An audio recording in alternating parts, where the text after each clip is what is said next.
Hey everybody, ronarray here, and I tested multiple farm strategies during the whole week, in the process showcasing my results, explaining which farm strategy should be better, which should be worse, and how all of them work.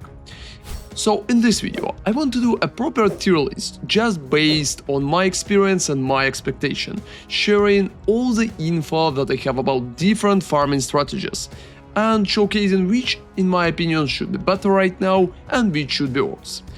I also think that right now you will need to pick the strategies that you prefer yourself. So I'm going to mostly talk about my own experience and hope it will be helpful for you too, so you will be able to determine which ones you want to try. I'm also going to leave all my farming videos in the video description, so feel free to just click on any of them to check out the guides. Maybe it will help you, and let's go. So here I will have a list of 20 farming strategies that I combined, and I'm going to rank all of them, mostly based on my experience as I already mentioned. Let's start. The first one is Chaos Trial. I think like Chaos Trial right now providing a pretty decent amount of stable currency. The biggest issue that you can't drop anything too big and it's pretty time consuming.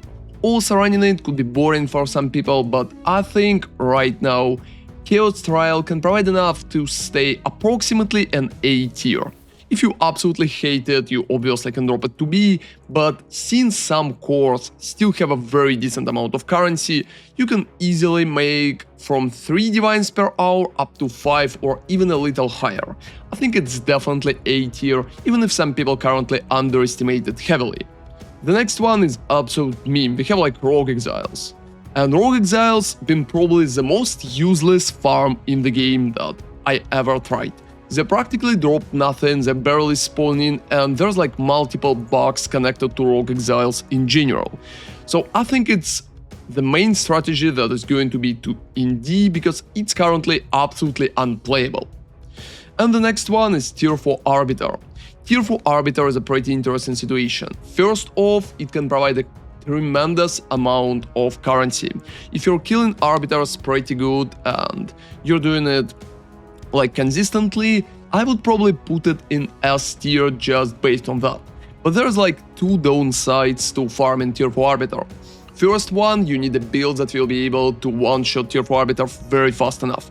Some builds are definitely can do that, such as LS Deadeye, for example, with Wind Serpent, or my Gemlin Flicker, but you need to keep in mind that it's still a little time consuming because you need to join the zone, you need to wait for it, and there's like additional timing and timing issue in general, because unfortunately the boss is not instant. And Arbiter itself, in my opinion, costs a little too much. So you will need to pay a lot, and if you're not going to drop consistently, especially at the start, you can lose currency. So if in theory you have like infinite amount of currency, I think Tier 4 Arbiter is making perfect sense as an S tier. But since you can run out of currency faster than you will profit, I will probably put it to A, mostly because it's very expensive right now to enter and a lot of people are farming it. And the next thing that we have here are Wisps. I've been testing Wisps multiple times and they never worked. They absolutely never worked, and I think together with Rogue Exiles they should be in D tier. But very occasionally Wisps still can drop expensive talismans. So I'm going to move them to C tier because sometimes, like very rarely, they deliver. I honestly don't recommend everybody to focus on them as a farming strategy, but C tier is making a little more sense. And the next thing is map bosses. Map bosses right now been one of the best way to farm very high tier rares. You're just focusing on map bosses together with additional Wisps on those bosses, and you're dropping as many rares as possible. But right now, I really feel like people are not really buying rares that often. And there's like some other techniques that can provide a lot of rares. You're also receiving a lot of rares while you're practically farming the maps. So I think in the current economy, map bosses been kinda degraded to B tier. Initially, I would probably call it an S tier at the moment, but right now, especially since people not buying, I think it should be B. And the next stack is Breach plus Delirium. Most of the time it's a lot of breaches stuck with each other, and on top of them it's just like Delirium. which usually should be like a deep Delirium. I think Breach plus Delirium is probably one of the strongest farming things right now. It's mostly used for parties and with a very deep Delirium too, and it can generate a very big amount of just raw divines. So I feel like Breach and Del is definitely going to stay in an S tier, and it's going to be our first farming strategy in S tier in general, just because it's providing very big upside, especially if you want raw currency dropping. And the next one is Daily Mirror. I think it's a very stable farm right now, and I would probably put it somewhere between like B and A tier, but I think it's closer to A right now. It can be a pretty nice option too, and it's still generating currency. Unfortunately, you are missing out on the rest of the drops, and right now simulacrums are not that expensive, so I would probably put it like somewhere between those. I would probably lower it to B, but I would say it's as close to A tier as possible. And the next step is essence farming. And essences, in my opinion, are very close to Wisps. They're barely providing any kind of upside, they're barely providing anything, and most of the time it's just unprofitable to farm them. So in that situation, that's definitely C tier, mostly because at some point in the lake there been a point to farm essences. And the next step is tier 4 Xesht. And tier 4 Xesht been one of the most profitable bosses. It's very fast to do. You can get very expensive rings in the process and sell them like in very big bulks. You can also drop a pretty decent amount of items from Xesht himself, and I think right now there's only one big downside to it. Unfortunately, you will need to run a Breachstone, so it's not that fast compared to other bosses, even to Arbiter, for example. That's probably the main reason why I'm going to put it in the A tier, especially considering that you are still making from like 5 and a little up divines while just running tier 4 Xesht. And the next one is Simulacrum. Simulacrum wasn't that good before, but I think right now when they made it easier, they also improved some additional part of it too. I think it's a very stable option too. It's a very great idea to just go to A tier. I feel like it's stronger version of map bosses and Daily Mirror, because you're going to drop a lot of cool stuff from Simulacrum. It's mostly high tier rares, but there's also additional things and a gamble with the jewel. In my opinion, jewels are not really dropping that good. I farmed hundreds of Simulacrums the previous league, and I never received too expensive jewels, so it's like heavily RNG based. And that's why it's also not an S tier.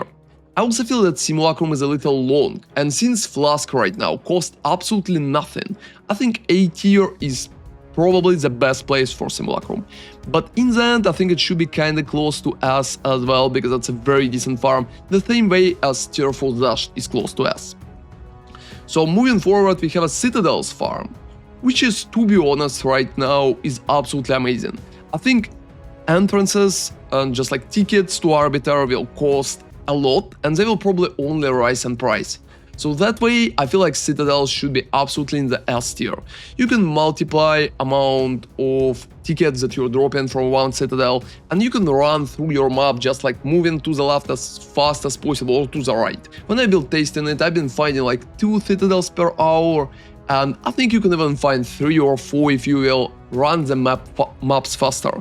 You also drop some additional currency, like while doing that test I dropped about 6 divines in practically like 3 hours, so it's additional 2 divines per hour while you're just running basic maps. So I think Citadels are very good and should be in S tier. And next one is Cleansed Map Farming. And Cleansed Map Farming is mostly focusing just on fracturing orbs with high tier gems and additional things like that. I honestly feel that Cleansed Map Farm right now is not that amazing. Fracturing orbs has a pretty decent prices, but it will be very hard to focus just on that. It's mostly a supportive farming technique, and I think it's closer to like Wisps and Essences. I'm probably going to put it alone somewhere between B and C tier, and the perfect place for it should be probably in C, because in B both farming techniques that we have there are better. And the next farm technique is not even a proper technique. I think it's mostly like a meme. It's gold farming plus Gamba. So people farm gold and after that they just like Gamba all of that. I honestly feel like gold Gamba is not really great idea, and in my opinion, that farm is not really relevant to the current situation, just like to the current meta. So I would probably drop it to the D tier together with like Rogue Exiles, because in my opinion, chance to do like a Gamba for something big is very small, and you're going to farm the gold with practically every other technique in the list. So I don't really see a point to focus on that. And the next one is Expedition Farming, which is in my opinion very in the middle right now. Since logbooks are going to get buffed in the next patch, Expedition will provide a lot of logbooks, and those logbooks will be more and more expensive. So I feel like Expedition should be around an A tier right now. It provides a decent amount of rares too, so you're going to drop a lot of raw currency, most like chaoses, together with probably some additional things such as divines. I don't think it's close to S tier, I don't think tier 4 Xesht, for example, is much closer, but since logbooks has a pretty nice upsides, you can run them yourself, you can just sell them, they're selling very good, so I will probably put Expedition to a solid A.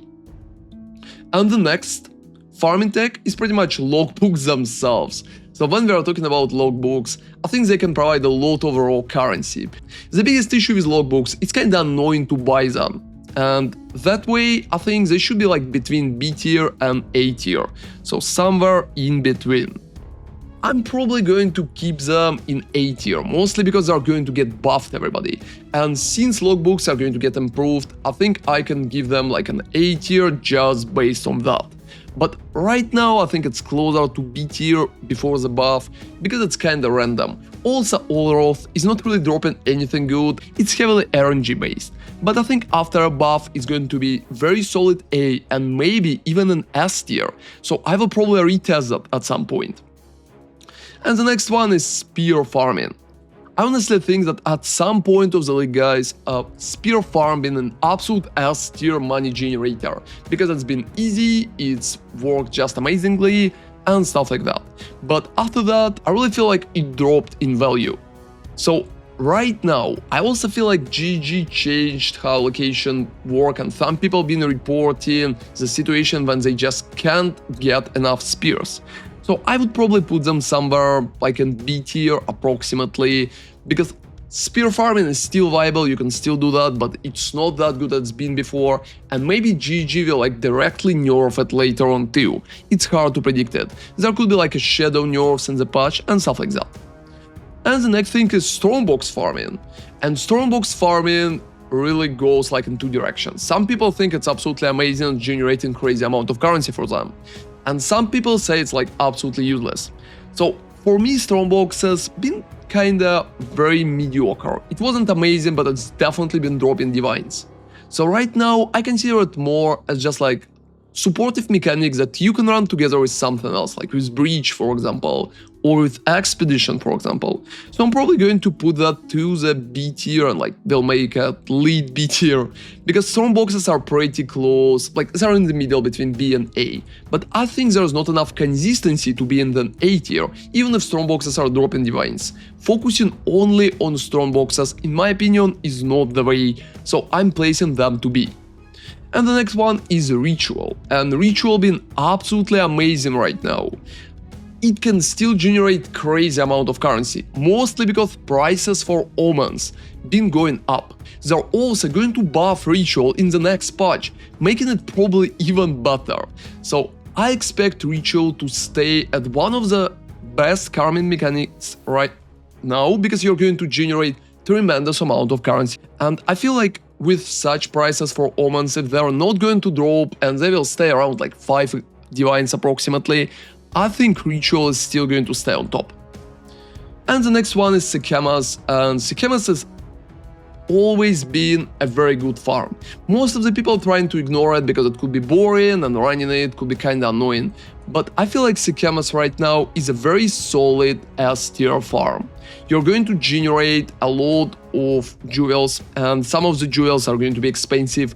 You also have chances to drop additional items which you will be able to sell, and if you can run Sekhemas fast enough, I think it's solid S tier farm, and it could be one of the best options, very close to like Ritual and Breach and Delhi. So the last farming thing that I'm going to even mention, it's Tier 4 King. And in my opinion, Tier 4 King is definitely not amazing. I've been testing it multiple times and the drop chances from Tier 4 King are not really that good.